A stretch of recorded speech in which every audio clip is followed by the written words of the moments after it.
and I've known this for many years, that I communicate through clap. Mm-hmm. And I was looking back at last week in the chat that at one point Ismon just dropped a clap emoji. Yeah. I was like, oh. I've gone through That's some of my sets I've commentated for reals, and I'm like, would you stop clapping? Stop clapping. Stop that. But I'm a happy boy. Hey, and I'm happy to see this. Same. You're talking about being a happy boy. If you're How about happy and you know it, the boy? clap your hands. That's we got it all out of our systems. Look, I didn't. I'm happy to see Kazma winners finals of this tournament and almost dead. And still, even with a lack of Ness in DFW lately, as you might not have expected if you haven't tuned in lately, In the still past, knows how to I don't deal know, with 2 or 3 years. Yeah, still knows how to deal with the yo. You'd be surprised. Yeah, no, I wouldn't. I go to majors and I talk to people and they're like, "Oh man, how's Austin doing?" And I'm like, Aw. It's always a sad question to answer. Yeah, but it doesn't matter because we got a new Ness on the block. Yeah, not one from Texas though. This is oh my God, he's dead. Yeah, he's not coming back. Unless I Kazma lied. misses the edge guard. And you know what? I lied. If you've used a lot of fuel, it can be tough. It can be tough. You can't hang out there all day. Yeah, but Debo is from SoCal, if I am not mistaken. He is being welcomed by Lil Adrian, as one does. Shout outs to Lil Adrian. Dude, Lil Adrian has been welcoming so many people into DFW and just inviting them to partake in the scene. And we get to see hot talent such as Debo. And you see, that is matchup knowledge from Kazma. Normally you get back thrown by Ness, and if you're... He almost got hit with it. But I he was talking didn't. about the knowledge, and then Debo canceled because Debo didn't believe. Or just missing the angle, which is a thing that It's happens possible. sometimes. I thought that so gyro deep. was coming back to save Kazma. Yeah. And you can see in the player cam, too. That was his intent. Yes. However, the forward air being hugely disjointed, many multi-hits, it deals with the gyro very exceptionally well. And now Debo, I mean, a Ness in the air is a scary thing to behold because how do you punish any that's definitely living? I was going to say, you can DI this 100%. Worst case, you could tech against the wall. You would have to DI out to even have a chance at dying at that one. Yeah. But there is the possibility. Yeah, the kill screen shows it. It is possible. But Debo, even though in the lead right now, obviously the possibility is there for the Ness to take the win. Debo's positioning has just been amazing, dipping just below where the gyro is, and then coming up with that double jump. Ness double jump being the way that it is gives you a lot of easy access to cover a lot of the screen. Yeah, and covering the ledge is another thing that Ness can do very, very well. That's what we just saw from Debo right there. Ledge trapping Rob can sometimes be a difficult task because when he's getting off of the ledge, his regular options like the roll, the neutral getup, and even the jump, they're actually pretty quick and cover a lot of distance. Even though Rob is big, they're relatively hard to lock down because he's got that kind of jerky animation style. But Yeah. Debo has the coverage down. Yeah, I mean, Ness also gives him all the tools for that because you got long-lasting, multi-hit hitboxes that are just massive. So it gives you all the opportunity in the world to cover usually 2 things at once. Ooh, and covering one specific thing with that down air but not connecting the sweet spot. It's kind of a difficult thing to get a particular recovery covered against a Rob, and right there, getting your recovery covered as a Ness is something that is much simpler as any other character because Ness does not get to mix up his timing all that much compared to somebody like Rob, whose up B is very variable. Yeah, I mean, Rob does at least get access out of his up special to, you know, the wacky flailing arms that doesn't leave you as vulnerable. You can't attack out of it, but Ness can cover. I'm amazed that Kazma was actually able to get the up tilt out of that down throw with the immediate mash out by Debo, who's now going to be living that up air. Good. Sometimes I just expect people to just not just die. Yeah. Yeah. I mean, I'm never shocked when they don't because half the time the move just changes its mind halfway through where you're supposed to DI.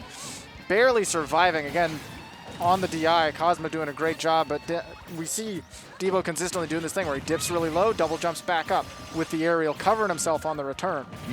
Very difficult to deal with as a Rob because you don't get immediate hitboxes to cover yourself, much less ones that are disjointed enough to deal with Ness. And Debo definitely making a couple of great adaptations, including bigger use of that magnet. I think really catching on to more of the places that Kazma is comfortable shooting those lasers.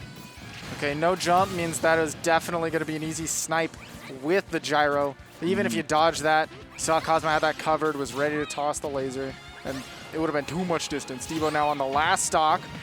Ooh. And Kazma stacking up some percent. Yeah, trying to keep the Ness on the platform where normally he's a pretty happy camper, but when you've got good hitboxes to cover most of the platform all at once, it could be a big boon in the Ness matchup. And Kazma burning a lot of fuel, but will be able to make it back with great mix-ups, like you said, using that up air to cover himself. Yeah, doing a good job of kind of incentivizing Debo to go for that down smash. That is, you know, one of the favorites. Very good if your opponent doesn't have a hitbox to cancel it, but Rob, as long as they're willing and able, they're going to flail him, get out of there. As long as you've got the fuel, and Kazma he's burning dead. On an empty tank right now. That is what I would use to describe Debo in that game too, because despite making a couple of adaptations, Kazma was even a couple steps more ahead, and particularly, I think, was a lot more in tune to that aerial game. Yeah, in tune to the aerial game, and then at the very end there, the real winner there was being in tune with Debo's options from ledge. Really had pinned down that Debo wanted to get up neutral and was able to just put out the meaty hitbox to totally cover it. Something that Rob is very, very good at doing, that ledge trapping game, particularly right if you don't have the big hitboxes to contest him. Now, Ness has those, but you have to utilize that double jump most of the time to contest or jump from ledge, and that is something that Rob is even better at covering. And yeah, of course, scary because you're committing resources to that endeavor. Right. If you're Ness and you double jump aerial off the ledge, you get bonked, you're just dead at any percent. Especially against Rob. And Kazma being taken back to Pokemon Stadium 2. That's been the whole set so far. And reminder, this is a best of 5 as we get into winners finals. And Kazma, well, the way that last game ended, you might think would go up 2-1 here. Misses that downer, though. Again, timing on that PK Thunder 2 is not quite honed in for him yet. And the thing is, with a better Ness player, we've already seen Debo's got a lot of sauce, right? The better you are at playing as Ness, the better you are at changing the timing on that PK Thunder. You're never, going at the same exact rate. Well, and it's funny because timing mix-ups as Ness are honestly not as important when you're in advantage because your hitboxes can, just be canceled so quickly, right? They don't have a whole lot of end lag. But as you saw in disadvantage, very important to mix up that timing because, like you see, Rob can take the stock just as Kazma did by just catching that drift in on the right timing. Perfect position to set up that fire, covering the ledge. And catches the jump away.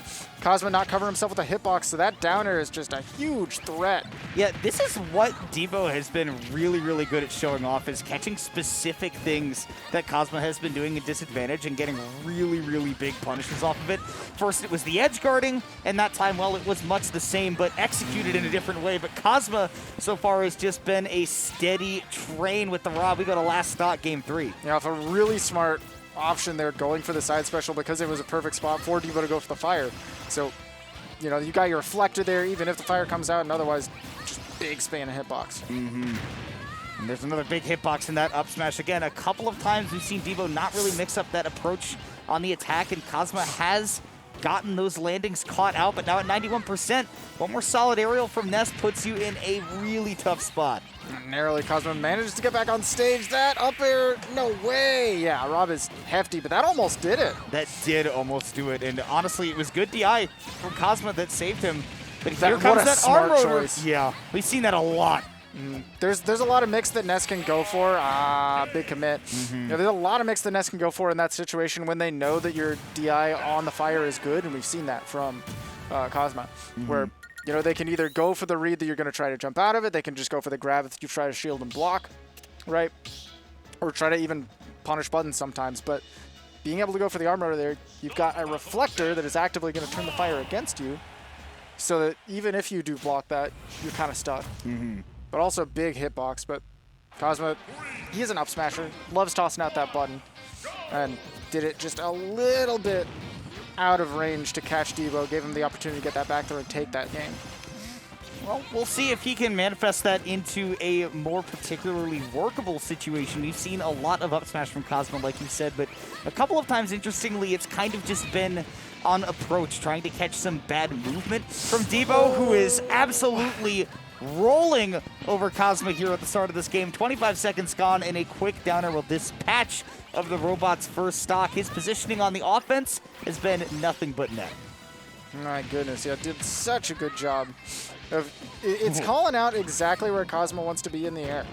Oh, smart by Kazma, and will just go straight for the back air. Yeah, knowing that last couple of times that down air was missed, but if you could just slide right on down and meet the PK kid where he is, you're going to have no problem. So we're back to a dead even game despite big advantages. And as I say that, Kazma will look to close it out quick.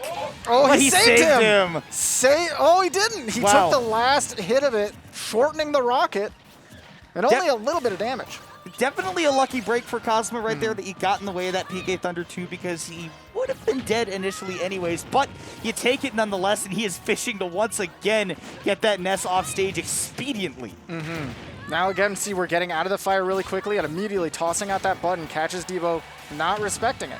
And wasn't ready for the laser either. Yeah, sometimes you get lazy as a player when your opponent's in the magnifying glass because you just can't see him, but that was a phenomenal call out on that roll from Debo. Knew that Kazma wanted to run right into center stage and take it back. We've seen it a whole lot already, and we're, again, pretty even going into this last stock, but Kazma with a big advantage to close it out. And both of these players are just tossing out buttons in disadvantage, and there we see Kazma take advantage of that again. We saw the forward air startup on Debo, try to get that big hitbox out there fast enough. You know, back air's not the fastest move in the world, but will be able to get out there just fast enough, the timing that Kazma brought out to get it out there, send Debo packing. Yeah, I think that this is kind of the same thing that we saw from Zomba. If you know that whole storyline with him and his back air at Smash World Tour, it's that first couple of games, it's tough to really hone in and use that back air, which is such a high reward move when you connect it. The problem is, of course, that it's very difficult to connect it because it is frame 17. It takes a long time for that move to come out.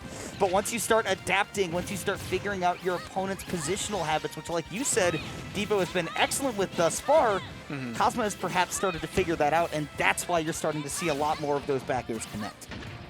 Oh yeah, and again, we're seeing now Kazma's kind of just outside of Debo's ranges, but because Ness hitboxes are just so lagless in a lot of scenarios, able to toss them out, but just stay out of range. Kazma's not finding any punishes. And interestingly, Debo getting a punish right there off of a trade with just that weak aerial. Kazma committing to that forward smash. I like the idea there by Debo to just stall and wait, where traditionally he's gone to the ledge a lot, as Kazma will even the stock right back up. Neither of these two in this set have managed to establish a particularly large lead at any point. Now, both of them are just swinging at each other back to back. It's taking turns at who gets to beat the other one up more. And right now it is Debo's turn. Big up air combos, but as I said, it's back and forth. Nobody establishes that long advantage. It's scrappy gameplay.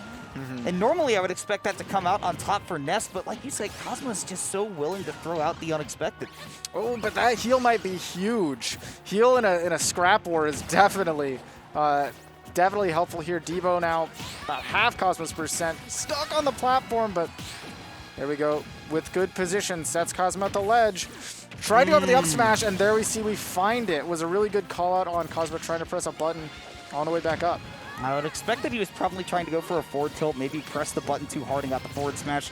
That one was certainly on purpose, but he is really fishing for a stock where Debo, just the positioning is right outside of the expected Rob range, and great DI on the up air too. Oh, we see him on the corner, waits a half second there to block that PK fire. You could see by the movement. Debo's going for it. But now stuck at the ledge. This should be an easy downer with the regrab. Yeah, that's we go. Layup. Last stock between Kazma and Debo to get into winner's side grand finals. Grayson made it into grand finals last week and won the tournament, the first Rob to win an ultimate Shockwave, and Kazma could look to follow that up here if he can take down Debo now. Oh, has to watch out for the Thunder. Debo's done such a good job of positioning that. Get up attack is going to beat the yo-yo. And I like Kazma taking his time to get off the ledge right there. Don't get caught up in the scramble, but look at the pressure Debo puts on him at the ledge. Back air to send away Kazma, and Debo coming into Texas and becoming the first Ness since pre-quarantine to be sitting in grand finals. Yeah, doing a very impressive job of adjusting to, it was mainly just the position of Kazma. We saw there at the end, Kazma was trying to stay well outside of these specific ranges so that PK Thunder's not a huge threat, you know, hovering up and above so that you're not going to get, you know, into those up smashes. Waited for Debo to commit to something. Debo didn't, just waited for Kazma to kind of start running out of fuel, and then eventually you're going to have to fall into where this hitbox is placed. Back here, perfectly positioned. Ledge trapping definitely a big part of that entire game. I mean, you know, it's been a while since we've seen a Rob versus Ness, but Debo has such a different brand of Ness than I think we're used to seeing, where he's not constantly just leveraging, oh, well, this button is very difficult to punish, and he can't catch me if I'm all the way on the other side of the stage throwing PK fires. He's very, very good at weaving in and out of threat zones and utilizing that aerial drift that Ness has, and of course those big active hitboxes to bully you into having to commit to something first, because you'd never want Ness to start getting that momentum rolling, and Debo knows that he can just play a little bit more patient. Yeah, definitely a solid job, and you might be